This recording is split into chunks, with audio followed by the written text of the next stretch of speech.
para orar por ele, mas antes temos uma palavra que está escrita nesse livro maravilhoso de Romanos, em que Paulo escreve para aqueles crentes de Roma, e uma das coisas importantes que Paulo deixa para eles é esse versículo, que resume praticamente tudo que ele tinha escrito.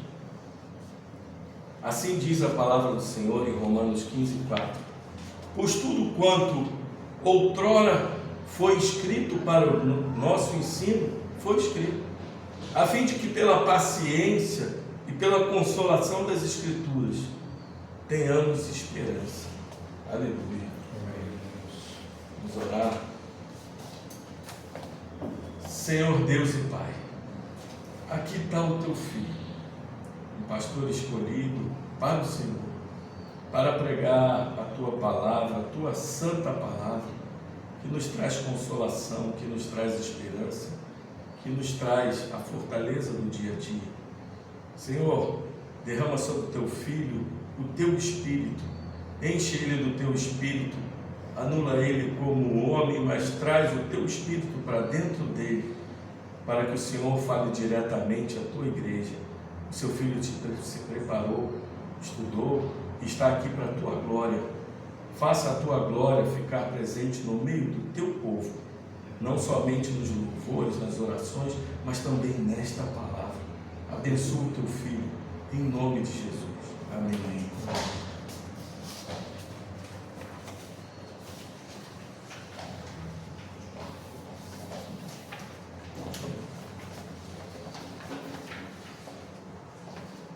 Bom dia a todos. Hoje é um dia importante para nós. Estamos aqui reunidos como igreja para aprender um pouco mais a palavra de Deus, nos alimentar, pois isso é o que importa. Deus ele tem sido muito bom para nós. Então, eu pedi para que você abra a sua Bíblia no livro de Neemias. Aleluia.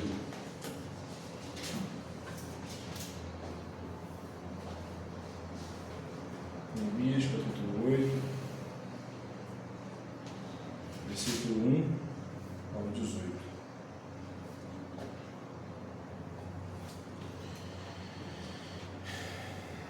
O tema dessa pregação, dessa mensagem, é pregação expositiva. É que toda igreja precisa, né? Pregação expositiva. Um alimento eficaz para uma igreja verdadeira. Diz assim: em chegando o 7º mês, estando os filhos de Israel nas suas cidades, todo o povo se ajuntou como um só homem, na praça, diante da porta das águas, e disseram a Esdras, o escriba, que trouxesse o livro da lei de Moisés, que o Senhor tinha prescrito a Israel. Esdras, o sacerdote, trouxe a lei perante a congregação, tanto de homens como de mulheres, de todos que eram capazes de entender o que ouviam.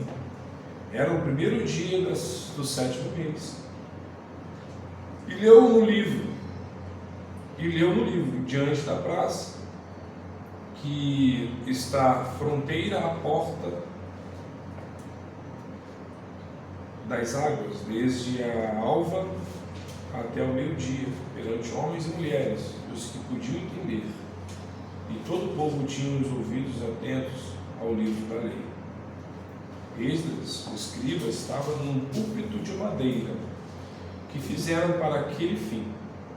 Estava em pé junto a ele, à sua direita, Matitias, Semar, Anaías, Urias, Ilquias e Maaseias, e à sua esquerda, Pedaías, Misael, Malquias, Assum, Badana, Zacarias e Mesulão. Esdras abriu o livro à vista de todo o povo, porque estava acima dele. Abrindo ele, todo o povo se pôs em pé. Esdras bendisse ao Senhor, o grande Deus, e todo o povo respondeu: Amém, Amém. E levantando as mãos, inclinaram-se e adoraram o Senhor com o rosto em terra.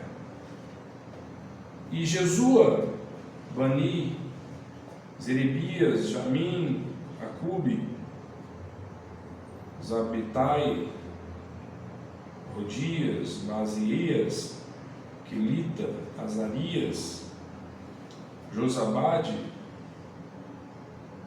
Anã, Pelaías e os levitas ensinavam o povo na lei, e o povo estava no seu lugar. Leram no livro da lei de Deus, claramente dando explicações de maneira que entendessem o que se lia. Neemias, que era o governador, e Esdras, sacerdote e escriba, e os levitas que ensinavam todo o povo, lhe disseram: Este dia é consagrado ao Senhor vosso Deus, pelo que não pranteis, nem choreis, porque todo o povo chorava, ouvindo as palavras da lei. Disse-lhe mais: Ide, comei carnes gordas, tomai bebidas doces, e enviai porções aos que não têm nada preparado para si, porque este dia é consagrado ao Senhor, ao nosso Senhor. Portanto, não vos entristeçais, porque a alegria do Senhor é a vossa força. Os levitas fizeram calar todo o povo, dizendo: Calai-vos, porque este dia é santo, e não estejais contristados. Então todo o povo se foi a comer, a beber, a enviar porções e a regozijar-se grandemente, porque tinha entendido as palavras que lhe foram explicadas. Agora, passando para o versículo 13, que é a festa dos tabernáculos. No dia seguinte, ajuntaram-se a Esdras, o escriba, os cabeças das famílias de todo o povo, os sacerdotes e os levitas, e isto para atentarem nas palavras da lei. Acharam escrito na lei que o Senhor ordenara, por intermédio de Moisés, que os filhos de Israel habitassem nas cabanas durante as festas do 7º mês, que publicassem e fizessem passar pregão por todas as suas cidades e em Jerusalém, dizendo: Sai ao monte e trazei ramos de oliveira, ramos de zambujeiros, ramos de murtas, ramos de palmeiras e ramos de árvores frondosas, para fazer cabanas, como está escrito. Saiu, pois, o povo, trouxeram os ramos e fizeram para si cabanas, cada um no seu terraço, e nos seus pátios e nos átrios da casa de Deus, e na praça da porta das águas e na praça da porta de Efraim. Toda a congregação dos que tinham voltado do cativeiro fez cabanas e nelas habitou, porque nunca fizeram assim os filhos de Israel desde os dias de Josué, filho de Num, até aquele dia, e houve muito grande alegria, glória a Deus. Dia após dia, leu Esdras no livro da lei de Deus, desde o primeiro dia até o último, e celebraram a festa por 7 dias. No 8º dia, houve uma assembléia solene, segundo o prescrito. Amém. É interessante quando nós vimos a importância de se ler uma mensagem já deixada para o povo de Israel, uma mensagem de Deus, algo que já estava posto. E é tão lindo quando a Bíblia fala que se leu em praça pública, vamos colocar assim, e todos reunidos juntos. E é incrível como uma mensagem positiva, vamos colocar assim, a pregação já vinha desde aquela época, uma pregação limpa, lúcida, racional, e todos que estavam ali que tinha um entendimento, um intelecto de, no mínimo, prestar-lhe culto, e prestando no culto público os seus ouvidos, os seus olhares, a sua boca, a sua respiração, o corpo em si, para o culto racional. Então, você vê o povo de Deus desde sempre recebendo uma palavra eficaz, um alimento que vem do céu. Então, o crescimento da igreja tem sido nos últimos dias um tema muito discutido na atualidade. E aí você vê que todo pastor anseia, né, de ver sua igreja crescer. Então a igreja, a gente sabe que ela deve crescer. Crescer no sentido espiritual, crescer no sentido de ousadia, crescer no sentido adequado que se dá forma ao ler a lei de Deus, a palavra deixada para a sua igreja, para o povo que ele escolheu. Esse é o sentido do crescimento, crescimento da palavra, crescimento no sentido que quando você estava crescendo no âmbito familiar, crescendo no âmbito da sua saúde, crescendo quando você era bebê, você tomava um leitinho ali, uma papinha de maçã, às vezes você comia ali, não vou falar comia, mas tomava um mingauzinho, né?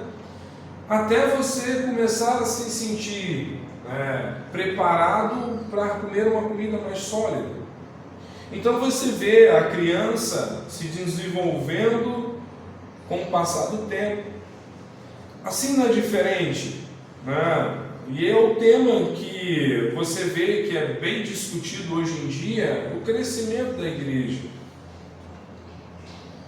Então, Rick Warren diz uma coisa que é muito importante, que muitas pessoas fazem algumas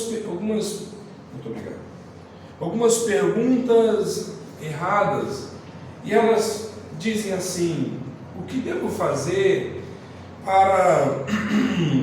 para que a minha igreja ela venha crescer? E ele fala que em vez de fazer a pergunta certa, que é: o que está impedindo a minha igreja de crescer? Então alguns líderes, hoje em dia, eles sempre fazem primeiro a pergunta, que é a pergunta errada: o que devo fazer para que a minha igreja venha crescer? Ao invés da segunda, ele parar e pensar e dizer: o que está impedindo a minha igreja de crescer? Então, por isso que estou trazendo hoje aqui esta mensagem, que é justamente sobre a pregação expositiva, é o que a igreja precisa se alimentar, a igreja verdadeira, eficazmente, e que possa crescer, se desenvolver no mundo. Então, é através disso que vamos hoje conversar aqui. Só que assim, há dois extremos perigosos quanto ao crescimento de uma igreja. Algumas lideranças, elas não conseguem enxergar esses pontos perigosos e às vezes acabam caindo numa armadilha de um orgulho, numa armadilha da sua própria força, que é o que é a numerolatria. O que significa? É a idolatração dos números, é a preocupação de um crescimento sem ser um crescimento saudável na presença de Deus. É o crescimento como um fim em si só, Então, quando você vê, né, essa idolatração de números dentro de alguma igreja, ou então dentro de uma liderança, é um crescimento a qualquer preço, é um crescimento sem alguma adesão ao Evangelho. Então hoje vemos muitas pessoas aderindo a muitas coisas, porém não tem uma conversão verdadeira. Então algumas lideranças estão aderindo coisas que não deveriam ter dentro de uma igreja, em vez de aderir realmente uma procura de almas convertidas, né? Então eles procuram um crescimento, não na conversão, mas sim em algumas adesões de como fazer para que a igreja dele venha crescer. Então muito ajuntamento você vê e pouco quebrantamento. Então você vê dentro desses parâmetros perigosos, né, uma pregação, né, não de fé e arrependimento, não de salvação e conversão. Isso é um perigo para uma igreja que quer um crescimento saudável, não é verdade? Então a gente precisa parar para analisar esse ponto, que algumas igrejas estão infelizmente se afundando espiritualmente. Eles estão preocupados com algumas adesões e o seu crescimento não está sendo pautado na palavra. E o segundo ponto seria também, que é importante a gente trazer para um texto desse, que seria numerofobia, que é o que? É o medo dos números, né? Algumas pessoas não conseguem ter discernimento e acaba dizendo também que a desculpa infundada da qualidade sem quantidade. Então, o viés de uma igreja, quando ela prega expositivamente, e é de fato, eu vou dizer que é um crescimento. Por que é um crescimento? Pensa comigo, quando você tem fome, você vai na tua geladeira. Você vai na sua geladeira. E quando você tem algo lá na tua geladeira, que você olha para um lado e fala assim, poxa, tu abre e fica ali, às vezes, 1 minuto com a geladeira aberta, e você não consegue achar aquela coisa gostosa que você gostaria de comer. Muitas das vezes acontece isso conosco, a gente faz compra, e a gente vai lá na geladeira, ou então na nossa despensa, a gente fala, não, é algo diferente, eu quero comer algo diferente. O nosso ser é assim, não é diferente das pessoas que buscam Deus, e muitas das vezes eles estão nos lugares errados, mas estão tentando buscar algo que venha satisfazer a sua vida. Então, quando elas encontram uma pregação expositiva, ela acaba fazendo o quê? Se deleitando naquilo. Então, quando uma igreja ela se coloca na posição de uma igreja fiel, ela cresce, porque pessoas que gostam e pessoas que realmente aderem a essa visão, né, de uma visão de receber um alimento que é a palavra de Deus expositivamente, ela encontra tudo. E é normal de uma igreja, quando prega expositivamente, crescer. Eu não falo de um dia para o outro, porque esse é o trabalho nosso de nos preocupar em quantos membros nós vamos ter. Mas a nossa preocupação como os pastores em uma igreja fiel à palavra de Deus, à lei do nosso Deus, é pregar o Evangelho. Mas é pregar expositivamente conforme nós aprendemos com a palavra de Deus, né? Então um texto desse, vendo Esdras se posicionar e falar da lei, simplesmente da lei, ele não falou mais nada além da lei, as pessoas chorando.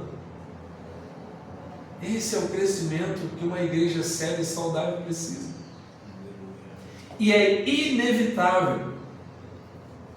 O crescimento vem. Entende, meus irmãos? O crescimento correto. Então, nem tudo que algumas igrejas, quando estão crescendo, quer dizer que é um alimento sadio, quer dizer que é uma pregação expositiva. Às vezes são adesões para o corpo que está se formando, que ao invés de se deleitar em bons alimentos, existem as gorduras que acabam trazendo mal ao corpo de Cristo. E isso é importante a gente parar para analisar aqui. A igreja é um organismo vivo. Isso é importante trazermos nesta manhã. Então, quando é pregoado a palavra com a integridade e numa vivência de santidade em Cristo, é Deus que dá o crescimento. Então, a colheita de uma igreja que prega o evangelho eficaz é de fato importante. Não há colheita sem essa semeadura. Só que acontece em alguns momentos, e você é ciente disso, que existe uma sedução, né, do pragmatismo na busca do crescimento de uma igreja. Então, o movimento de crescimento da igreja começou em 1930. Esse movimento, com Donald McGavran, que ele vai estudar, e quando esse homem deixou a sede das missões na Índia e passou 17 anos plantando igreja e fazendo uma pergunta: por que algumas igrejas crescem e outras não? E ele começou a andar por aí, e ele começou em um instituto de crescimento de uma igreja em Oregon, com um aluno boliviano, e depois foi para um seminário de Fuller, na Califórnia, e foi um missionário de mais influência, né, do século XX. E ali foi se deparado com algumas questões. Só que em um tempo que David Eby, ele diz que o que espanta, ele vai dizer que o que espanta é que nas teses e dissertações dos estudantes desse movimento, não há quase nenhuma ênfase na pregação como instrumento para conduzir a igreja ao crescimento. Então, eles fizeram alguns estudos, estudaram esse movimento, que é o movimento dessa instituição de crescimento da igreja, e ele vai dizer que, pelo contrário, quando eles achavam que o crescimento era por algumas adesões diferentes, né, ele fala que não, que seguia algumas técnicas do pragmatismo. E aí ele fala que isso funcionava bem. Então, ele disse que o pragmatismo não está preocupado com a verdade, mas com como é que pode ser funcionado. Então, a pergunta não é o porquê, o que é que pode dar certo, mas sim o que dá certo. Então, existe alguns fatos aqui, e irrefutável de alguns fatos. Tom Rainer, ele fez uma exaustiva pesquisa entre 576 igrejas batistas do Sul, nos Estados Unidos, e chegou a uma conclusão contrária ao desse movimento internacional. A pesquisa identificou que o maior fator para o crescimento saudável de uma igreja foi a pregação expositiva, e não que era algo diferente, que eu poderia usar o pragmatismo para utilizar dentro de uma igreja para crescimento qualquer. Então, não era isso, mas sim era uma pregação expositiva que a igreja precisava para dar um crescimento no viés ideológico na vida cristã. Então, existem alguns grandes perigos que atentam contra o crescimento da igreja de Cristo, que é o quê? O liberalismo teológico. Então, meus irmãos, onde o liberalismo teológico chega, mata a igreja. Ele começa nas catedrais e depois vai descendo para o púlpito e daí vai matando as igrejas. Há muitas igrejas mortas, você vê na Europa, por quê? Por conta dessas questões do liberalismo teológico. Você vê na América do Norte, América do Sul, nós conseguimos enxergar essas questões no Brasil. Tudo por quê? Porque desceu um liberalismo dentro de uma catedral, e quando essa catedral começa a enxergar isso, acha que isso é bom demais, desce para os púlpitos e começa tendo um perigo dentro do arraial do corpo de Cristo. Então você vê que esse é um dos pontos, né, perigosos para um crescimento desordenado. E você vê também um outro ponto, o sincretismo religioso. Estávamos conversando há pouco tempo sobre um lugar que estávamos escutando aí, né, o vizinho, né, um culto que parecia um culto estranho. É uma realidade, o sincretismo religioso. E você vê que na nossa cultura mística, nós vamos enxergar uma pagelança, na verdade, a gente enxerga uma idolatria, kardecismo, cultos afros. Existe aqui na nossa cultura, e a nossa cultura realmente é mística.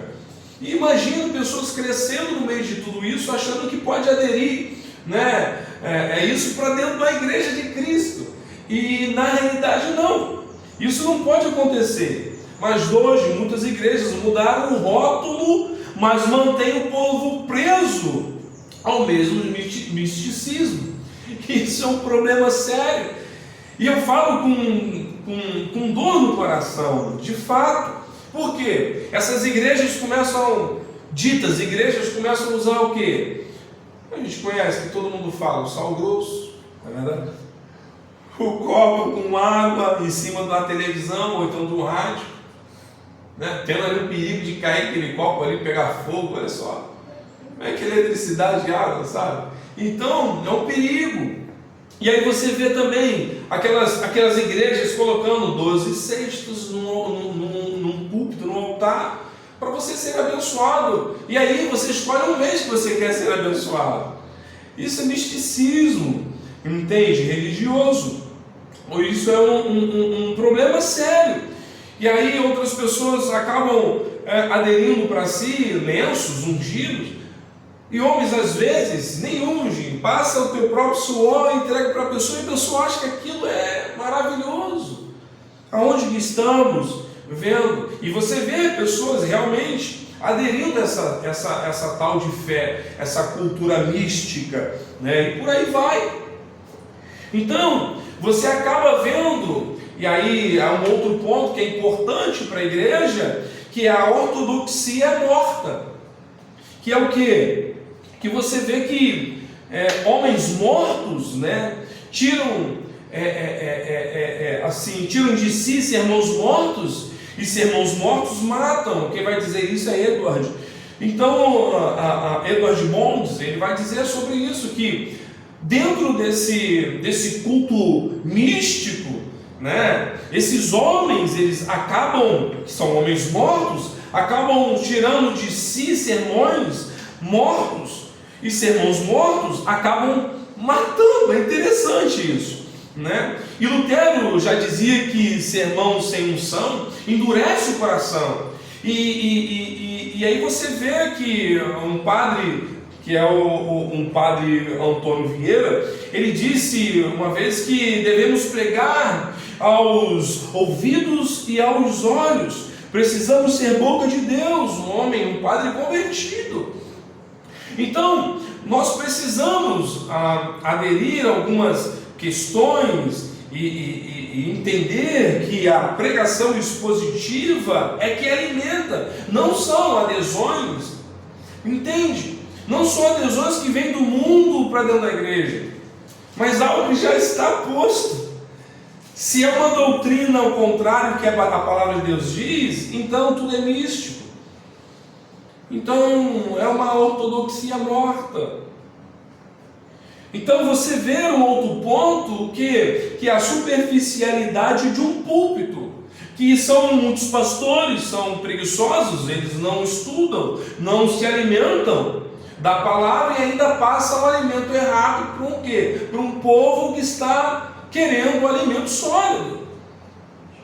E isso preocupa a igreja do século que nós estamos, que essas igrejas começam a crescer, mas com gorduras. Isso é um problema muito sério. E é por isso que o único modelo bíblico de uma pregação expositiva para um crescimento saudável, você vai ver em Neemias 8. Neemias capítulo 8 é um grande modelo de pregação expositiva que produz um verdadeiro crescimento espiritual para um povo santo, para um povo de Deus. Então Martin Lloyd-Jones, ele vai dizer que a pregação é a tarefa mais importante do mundo, a maior necessidade da igreja e a maior necessidade do mundo. O mundo não precisa de mais um carro para ser vendido ou aderido, sabe? O mundo não precisa mais de uma luz neon dentro de uma igreja. O mundo não precisa mais de um jornal ou uma escola. O mundo precisa de uma pregação expositiva. Essa é a tarefa mais importante. É a pregação da palavra de Deus, é o Evangelho. Mas Calvino entendia que o púlpito é o trono de onde Deus governa a sua igreja. Então, do púlpito tem que sair palavras verdadeiras que alimentam o povo de Deus. Essa é a grande realidade.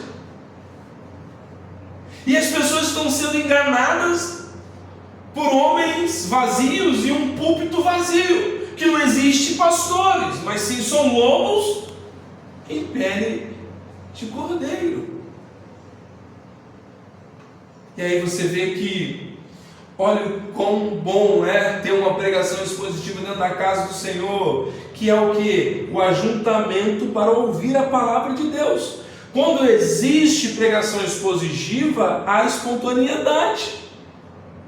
Deus move o coração do povo para unir-se e para buscar a palavra dele. Eles não se reuniram ao redor de qualquer outro interesse. O povo aqui, quando o Êxodo começa a pregar a lei, a palavra de Deus deixada, não existia outro interesse. Eles só queriam se reunir para escutar a palavra de Deus. Querem as bênçãos de Deus, mas não o dono da bênção. Hoje em dia estão assim. As pessoas querem somente a bênção, mas o dono da bênção eu quero deixar de lado. Aquele povo queria o dono da bênção, mas não a bênção. É tão verdade que aquele povo chorava ao escutar a palavra de Deus. E nos nossos dias hoje, como é difícil enxergar e encontrar pessoas que aderem, que transformam o seu ouvido em um coração puro, sabe? Em um coração que se esmiuça para escutar a lei, a palavra expositiva, a mensagem do Evangelho. E poucos são que choram diante desse Deus tão poderoso. E poucos se dobram e se colocam com a sua boca no pó e se derramam diante de Deus. Querem as bênçãos de Deus, mas não querem o dono da bênção. Tem fome da prosperidade, tem fome de prosperidade e sucesso, mas não tem fome da palavra. Isso é triste, porque eles estão perdendo melhor a palavra do bom mestre.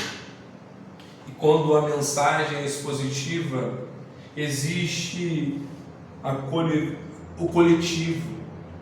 Todo o povo, homens e mulheres, reuniram-se para buscar a palavra de Deus. Ninguém ficou de fora, pobre e nem rico, agricultores e nobres, homens e mulheres. Eles tinham um alvo em comum, que era buscar a palavra de Deus. Precisamos ter vontade de nos reunirmos, não apenas para ouvir cantores famosos ou pregadores conhecidos, mas reunirmos para ouvir a palavra de Deus, seja por quem for pregado, se for expositivamente, e se estiver na palavra. O centro do culto é a pregação da palavra de Deus. Então, meus irmãos, é triste quando você é chamado para pregar em uma igreja, e naquela igreja, quando você foi chamado para pregar, você senta ali, e aí você vê um irmão sendo chamado para dar um testemunho, aí você vê a irmã sendo chamada para dar outro testemunho, aí vem periquito, papagaio, todo mundo conta um testemunho, todo mundo canta louvores, todos são chamados, e aí o culto começa às 6 horas da tarde, e quando for 23 horas da noite, ainda tem culto, e ainda a mensagem não foi nem explanada. E aí, quando vai, e o pastor chega e fala: olha, você tem 15 minutos, pregador, porque o movimento está tão gostoso que agora vamos para a palavra e você só tem 15 minutos. Triste situação. É o que acontece hoje em dia nesses lugares místicos da vida. Infelizmente, isso tem acontecido. E nós precisamos alertar o povo de Deus que esses lugares não é uma igreja, mas é um ajuntamento de um povo que não sabe nem que alimento está comendo. Estão matando este povo com um alimento errado. Então, você vê que para isso acontecer, um ajuntamento importante, você precisa ser pontual no seu viver, pontual no seu falar, no seu olhar, pontual a escutar. O povo todo estava presente desde o nascer do sol. Eles se preparavam para aquele grande dia. Havia uma expectativa no coração deles. Eles esperavam algo. Eles esperavam ouvir algo, a lei de Deus. A palavra precisava ser prioridade para serem pontuais. Então, isso é importante e precisamos analisar esses fatos. James Hunter diz que uma pessoa que se atrasa sistematicamente, continuamente para um compromisso, transmite várias mensagens, algo que é corriqueiro. E eu lembro que quando no grupo de jovens existia um jovem lá que ele toda vez para o culto, ele estava sempre ali com a gente e tal, e era escalado, ele estava sempre ali, ele dava uma desculpa que não conseguia, mas era sempre quando tinha um jogo, era o jogo do time dele. Não vou dar moral aqui, não vou falar qual time, mas ele sempre tinha aquele problema ali. E aí você via que ele não transmitia uma seriedade. Então o jogo para ele era mais importante do que a pontualidade de querer escutar a Deus. O tempo da pessoa, ele vai dizer, James Hunter, que primeiro, o tempo dela é mais importante do que o tempo dos outros. Em segundo lugar, ele vai dizer que as outras pessoas que ela vai encontrar não só muitas importantes para ela, ou seja, as outras pessoas que ela vai encontrar, a pessoa que se atrasou, vai encontrar não são mais importantes para ela. Então assim, ela se acha mais importante do que as outras pessoas, então só vai começar quando ela chegar. Então o terceiro ponto ele não tem muito cuidado de cumprir com os compromissos. Então eu lembro muito desse jovem na época, sempre se atrasava, então ele não tinha esse cuidado de cumprir com os seus compromissos. Mas o povo de Deus tinha um compromisso, o compromisso de ouvir a palavra de Deus, ouvir a lei do Senhor. E aí você vê quando o povo tinha a sua harmonia, e a Bíblia vai dizer que todo o povo se ajuntou como um só homem. Isso é uma harmonia maravilhosa, esse entrosamento. É lindo quando você vê, né, os jogadores, um time, quando é entrosado, você vê aquilo fluir de uma forma tão maravilhosa, sabe? Você imagina uma igreja cheia do poder de Deus, de amor, com ouvido atento à palavra de Deus. Olha que harmonia maravilhosa, que quando você olha para um povo assim, você fala assim, cara, que dali é só um homem, todos se formam em um só corpo.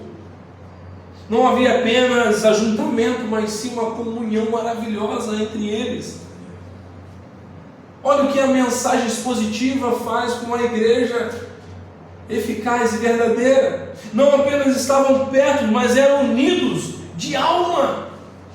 A união deles não era em torno de encontros sociais, que muitas das vezes tem nessas igrejas, que você precisa todo sábado ou domingo, ou então uma sexta ou uma quinta, bater lá, sabe, na ação social que a igreja tem. A união deles era mais do que isso, mais do que qualquer encontro social, mas era em torno da palavra de Deus. Isso que era harmonia, isso é lindo dentro de uma igreja, a harmonia. E quando você tem essa harmonia, isso acaba sendo proposital. Olha só o que a Bíblia vai dizer. E disseram a Esdras, o escriba, que trouxesse o livro da lei de Moisés, que o Senhor tinha prescrito a Israel. O propósito do povo era ouvir a palavra de Deus. Eles tinham sede da palavra de Deus, eles tinham pressa de ouvir a palavra de Deus. Não era qualquer novidade que os atraíam, mas era a palavra de Deus. Isso é maravilhoso, meus irmãos. Isso é incrível. Então aqui você acaba vendo um ponto de supremacia da palavra de Deus. O pregador precisa estar comprometido com as Escrituras. Esdras era um homem comprometido com a palavra. Eles não buscavam alguém para lhes contar bonitas experiências, mas eles procuravam um fiel expositor das Escrituras. A maior necessidade da igreja é de homens que conhecem, vivam e preguem a palavra de Deus com fidelidade. A pregação é a maior necessidade da igreja e do mundo. A pregação é a tarefa mais importante que existe no mundo. O impacto causado pela leitura da palavra de Deus por Esdras é comparado ao impacto da Bíblia na época da reforma do século XVI. Precisamos nos tornar o povo do livro, da palavra. Não há reavivamento sem a restauração da autoridade da palavra de Deus.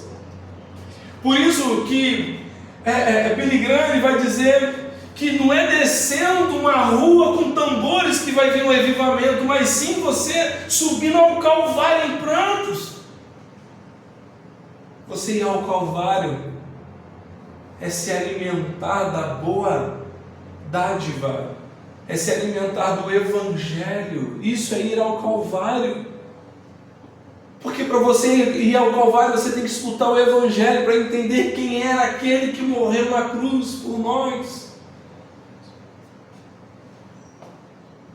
Aleluia!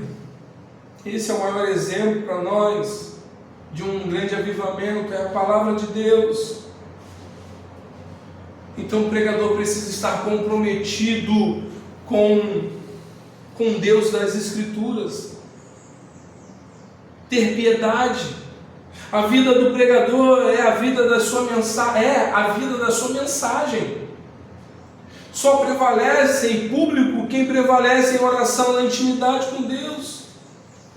David Larsen, ele vai dizer que mais importante ensinar um pregador a orar do que a pregar.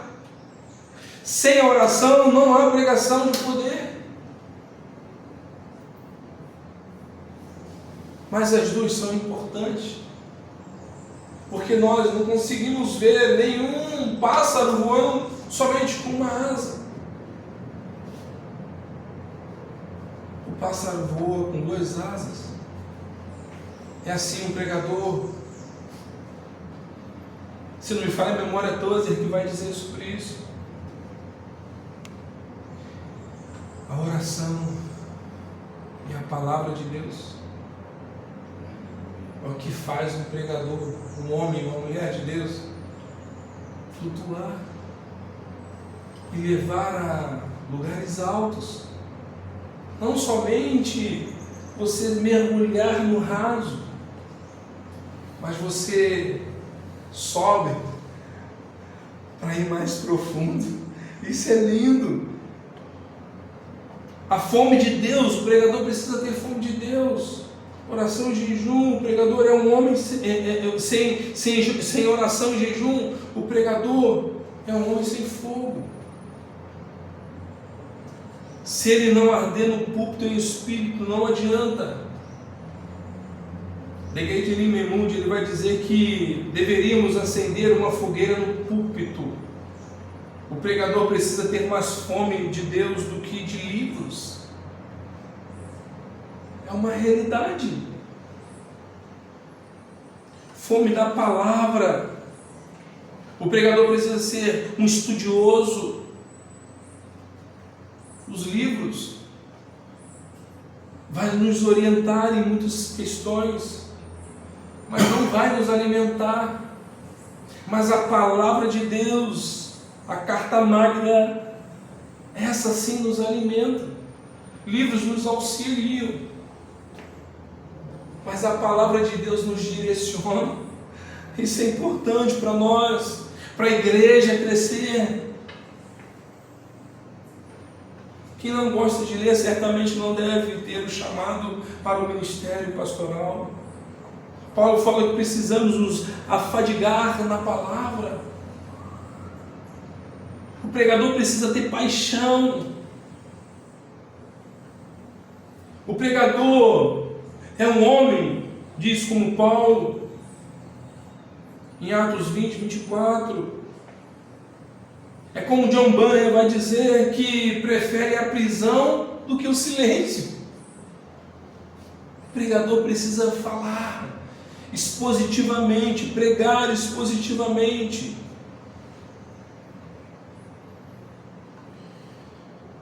Quando o pregador ele consegue falar expositivamente, o povo vai estar atento. O povo precisa estar atento das Escrituras. Versículo 1 ao 13, você vai dizer: a Bíblia é o ensaio, a Bíblia é o anseio do povo.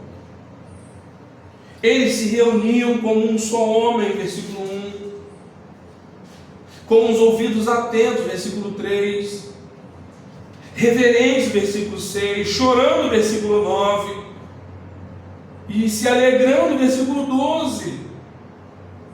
E o que mais importante que você vai ver no versículo 17, prontos a obedecer. Eles querem não farelo, mas eles querem trigo. Eles querem pão do céu. Eles querem a verdade de Deus. Eles buscaram pão onde havia pão. Muitos buscam a casa do pão e não encontram pão. São como Noemi e sua família que saíram de Belém e foram para Moabe, porque não havia pão na casa do pão. Quando as pessoas deixam a casa do pão, encontram a morte. Há muitas propagandas enganosas nas igrejas. Prometem pão, mas só há fornos frios, prateleiras vazias e um saco de farelo de pão.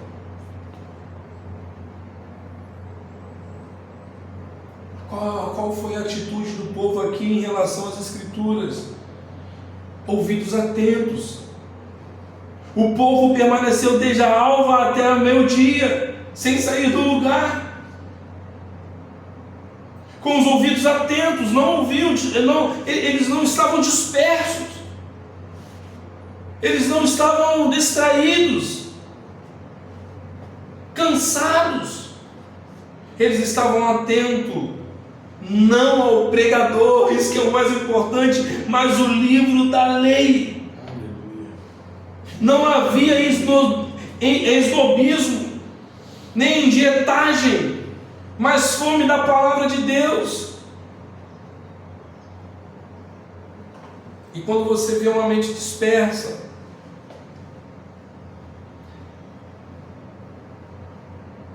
você vê pessoas vazias.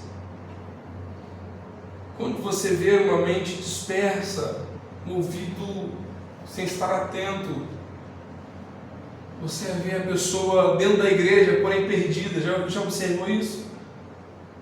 Perdida. Então, mente desperta. A explicação era lógica para que todos entendessem. Isso é uma mente desperta, ativa. O reavivamento não foi um apelo às emoções, mas um apelo ao entendimento. A superstição irracional era a marca do paganismo. Você vê Oséias capítulo 4, versículo 6, vai dizer: o povo está sendo destruído porque lhe falta o conhecimento. Não existe mais reverência, mas você vê aqui uma palavra expositiva, você vê no livro aqui que nós acabamos de ler, reverência. Esdras abriu o livro à vista de todo o povo, porque estava acima dele. Abrindo ele, todo o povo se pôs em pé, atentos. Essa era uma atitude de reverência e respeito à palavra de Deus. Então você vê aqui uma verdadeira adoração também.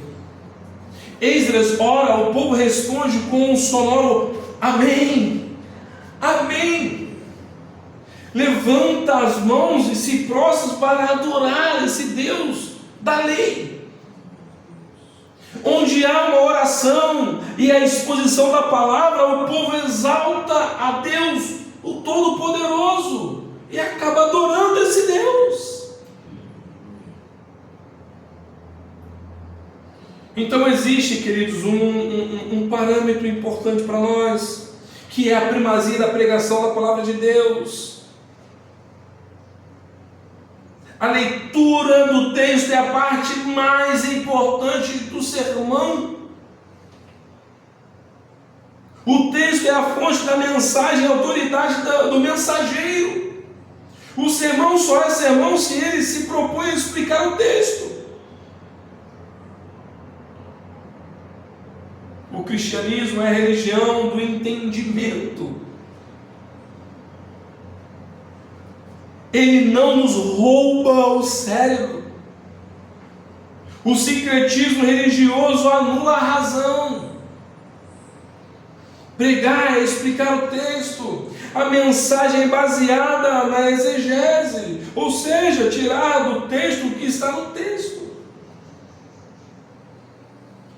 Não podemos impor ao texto nossas ideias. Calvino dizia que a pregação é a explicação do texto. O púlpito é o trono de onde Deus governa a sua igreja. É simples. quero dizer que existe a palavra de Deus escrita, a palavra encarnada e a palavra pregada. Muitos hoje dizem: eu já tenho o sermão, só falta o texto. Isso é problema sério. Isso não é pregação. Deus não tem nenhum compromisso com a palavra do pregador, e sim com a sua palavra. É a palavra de Deus que não volta vazia, mas a palavra do Gerson sim, a palavra do pregador sim. O sermão é uma ponte entre dois mundos, o texto e os ouvintes. Precisamos ler o texto e o ler o povo. Isso é importante. Não pregamos diante da congregação, mas a congregação. Onde começa a aplicação, começa o sermão. Há um grande perigo de chamada heresia da aplicação. Se não interpretamos o texto corretamente, vamos aplicá-lo distorcidamente. Vamos prometer o que Deus não está prometendo e corrigir quando Deus não está corrigindo. A exposição e a aplicação da palavra de Deus produziu na vida do povo vários resultados gloriosos. É muito incrível, queridos, isso é importantíssimo. E você vai ver os efeitos da pregação da palavra do bom Deus. Atinge o intelecto. A pregação é dirigida à mente. O culto deve ser racional. Não sou eu que falo, mas sim a palavra de Deus. Devemos apelar ao entendimento. John Stott disse que crer e também pensar. Nada empolga tanto como estudar teologia. O conhecimento da verdade enche a nossa cabeça de luz. O povo que conhece a Deus é um povo forte e ativo. A palavra expositiva, ela atinge um certo ponto da sua vida, é emoção. E é fato, e é verdade. O choro pelo pecado, entende? No versículo 9, você vai ver, a palavra de Deus produz quebrantamento, arrependimento, choro pelo pecado. O verdadeiro conhecimento nos leva às lágrimas. Quando nós passamos por aquela situação lá atrás e no meio da pregação você acaba lembrando aquilo, você chora porque Deus te livrou daquilo, isso é incrível. Esse é o Espírito Santo agindo na pregação, dizendo: está vendo? Tirei de lá e hoje você está aqui. Você era sujo, agora você está limpo. Você era cego, agora você vê. Você estava morto, agora tu vive em Cristo Jesus.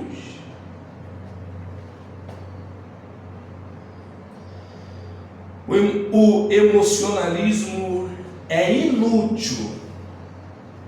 Mas a emoção produzida pelo entendimento a partir do cristianismo é importante. É impossível compreender a verdade sem ser tocado por ela. A alegria da restauração, meus irmãos, versículo 10. Sabe onde que foi parar? Nas festas. As festas deviam ser celebradas com alegria. A alegria tem 3 aspectos importantes: uma origem divina, a alegria do Senhor. Aleluia. Essa não é uma alegria circunstancial, momentânea, sentimental. É a alegria de Deus, indizível e cheia de glória.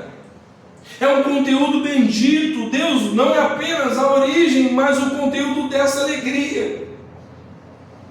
O povo regozija-se não apenas por causa de Deus, mas em Deus. Sua graça, seu amor, seus dons. E na presença de Deus que há plenitude de alegria.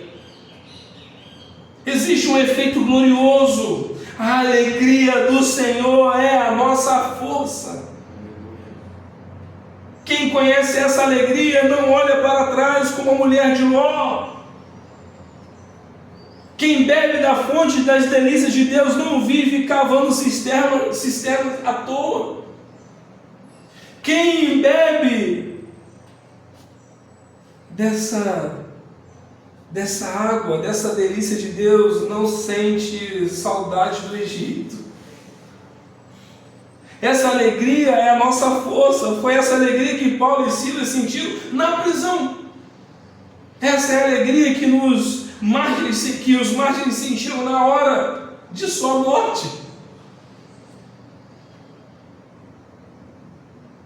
Eu já estou acabando, meus irmãos. A obediência a Deus atinge a sua vontade. O povo obedeceu a sua voz e deixou o choro e começou a regozijar-se. Existia solidariedade ao próximo. O povo começou não apenas a se alegrar em Deus, mas a manifestar o seu amor ao próximo, enviando porções àqueles que nada tinham. Não podemos separar a dimensão vertical da horizontal no culto.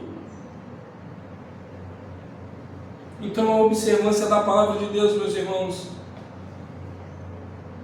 é uma liderança que toma uma iniciativa de observar a palavra em Deus. Esdras, no dia seguinte, organiza um estudo bíblico mais profundo para a liderança.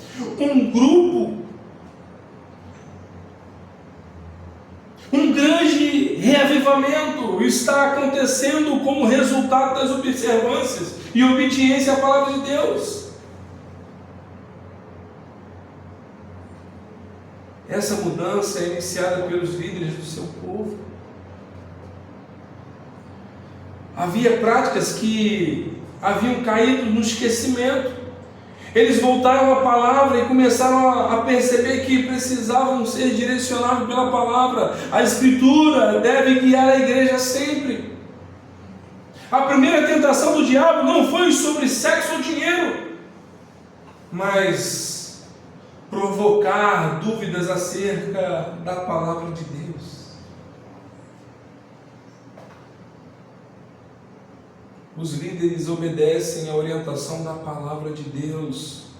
Toda a liderança e todo o povo se mobiliza para acertar a vida de acordo com a palavra. Havia uma unanimidade em buscar a palavra de Deus em obediência e praticar em obediência. Esse reavivamento espiritual foi tão extraordinário que desde Josué, ou seja, há 1000 anos que a festa dos tabernáculos nunca tinha sido realizada com tanta fidelidade ao ensino das Escrituras. Esta festa lembrava a colheita e a peregrinação do deserto. Em ambas as situações, o povo era totalmente dependente de Deus. Uma pregação expositiva passa para a igreja a sua total dependência que a própria igreja tem de Deus. Se queremos restaurar uma igreja, precisamos buscar não as novidades, mas voltarmos para a palavra, para a Escritura. É simples. A gente tenta ir para um lado para o outro para tentar achar um negócio diferente, para uma restauração, para um avivamento. Não, voltem à palavra de Deus. A alegria de Deus sempre vem sobre o povo quando este obedece à palavra. A alegria do Senhor é a vossa força. E houve uma grande alegria. O mundo está atrás da alegria, mas era resultado da obediência à palavra de Deus. O pecado entristece, adoece, cansa, mas a obediência à palavra de Deus traz alegria indizível e cheia de glória. O povo alegre é o povo forte. A alegria do Senhor é a vossa força. Quando você está alegre, a força de Deus o entusiasma. E para concluir, O resultado glorioso são colhidos quando o povo se volta para a palavra de Deus. Eu digo, a confissão de pecado, no capítulo 9, vemos uma das mais profundas orações da Bíblia, onde Neemias confessa o seu pecado e o pecado do seu povo. Sempre que a palavra é exposta a choro pelo pecado e o abandono do pecado. E aí você vê depois disso que uma aliança com Deus e reavivamento no capítulo 10. Os líderes e o povo fazem uma aliança com Deus de quem deixariam os seus pecados, e adorariam a Deus. E então houve um grande reavivamento espiritual que levantou a nação. Louvado seja esse Deus bondoso e misericordioso. É isso que a igreja brasileira precisa, pregação expositiva. É simples assim. E se esses líderes ouvirem, algum pastor estiver ouvindo esta mensagem, e você que é membro de uma igreja assim, entenda que a igreja do século 21, para chegar num avivamento verdadeiro, precisa de uma mensagem expositiva vinda do púlpito. Porque o púlpito é o trono de Deus, onde sai verdade e precisa ser falado. Essa é a mensagem do Evangelho que está no livro de Neemias, capítulo 8. Uma pregação expositiva, uma igreja que precisa de um alimento sólido, pregação expositiva, um alimento eficaz para uma igreja verdadeira. Deus nos abençoe e feche seus olhos, Senhor. Bendito seja o teu nome para sempre. Te louvamos porque o Senhor é bendito e bondoso para conosco. Eis-nos aqui, ajude-nos. Dias difíceis, sim, mas não deixe-nos cair, Senhor Jesus, na nossa tentação de falar o que queremos, estudar o que queremos, pregar o que queremos. Senhor, nós precisamos pregar o que o Senhor manda na Tua palavra, que já está posta, e a Tua palavra não volta vazia. Então, Senhor, vai de encontro a esse coração, talvez de algum pastor, algum líder, algum servo, Senhor Jesus Cristo, mesmo de qualquer igreja que seja, que estiver ouvindo esta mensagem. E aqui dentro da nossa igreja, da nossa congregação, nosso arraial, mude esse coração, Senhor. Que o Senhor possa falar a cada dia, durante a semana, de continuidade a essa mensagem, para que pessoas possam se afastar, Senhor, da mensagem que não tem, Senhor Jesus Cristo, que não tem verdade, que não contém o Evangelho puro e simples.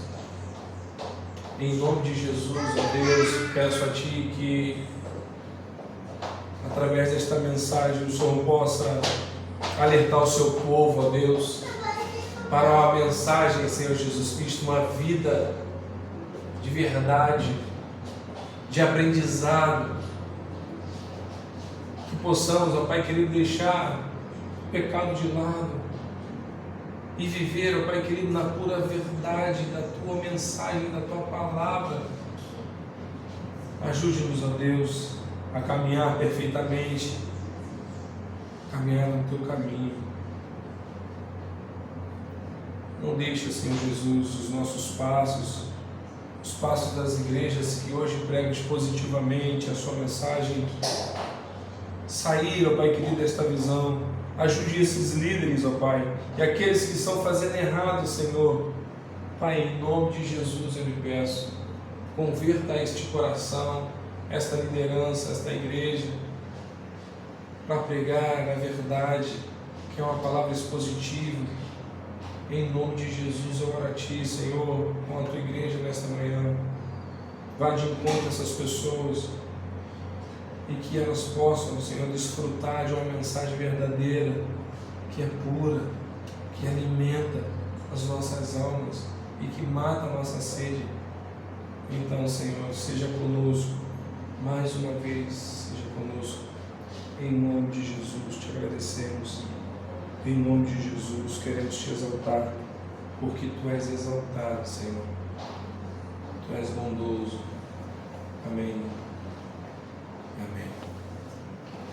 Possamos entender, eu pedi que você fique de pé, para a gente mais uma vez cantar que esse Deus